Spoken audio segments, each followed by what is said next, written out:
ஸ்ரீ ரேவா காண்டம் 88ஆம் பகுதி. கபில ஈஸ்வர தீர்த்தம் என்றழைக்கப்படும் கபிலேஸ்வரர் தீர்த்தத்தின் பெருமை. மார்க்கண்டேய முனிவர் கூறினார்.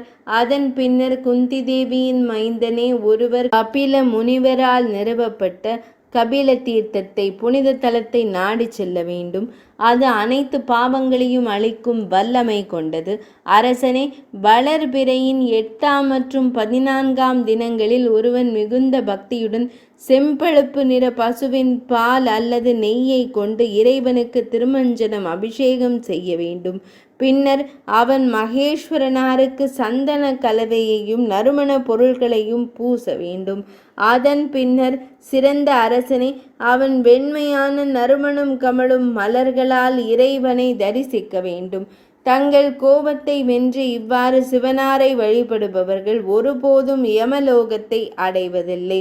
கபிலேஸ்வரரை வழிபடுவதன் மூலம் ஞானிகள் அசிபத்ரவனம் எனும் பயங்கரமான நரகத்தையும் யமசுல்லி யமனின் அடுப்பு என்னும் கொடிய இடத்தையும் ஒருபோதும் காண நேரிடுவதில்லை.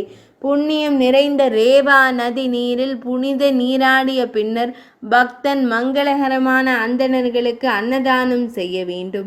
பரத குலத் தோன்றலே, பசுக்கள், ஆடைகள், எள், குடை மற்றும் மெத்தைகள் ஆகியவற்றை தானமாக அளித்து அவர்களை திருப்திப்படுத்த வேண்டும். அவ்வாறு செய்பவன் மறுபிறவியில் ஒரு அறநெறி சார்ந்த அரசனாக பிறப்பான். அவனது பேரொளி கண்ணை பறிக்கும் வகையில் பிரகாசமாக இருக்கும்.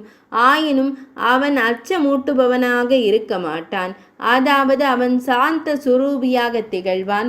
அவனது புத்திரர்கள் நீண்ட ஆயுளுடன் வாழ்வார்கள். அவன் இனிமையான சொற்களையே கூறுவான், இனிமையாகவே உரையாடுவான். பாண்டுவின் மைந்தனே, அவன் ஒருபோதும் எதிரிகளின் கூட்டத்தை எதிர்கொள்ள நேரிடுவதில்லை. 88ஆம் அத்தியாயம் இனிதே நிறைவடைந்தது.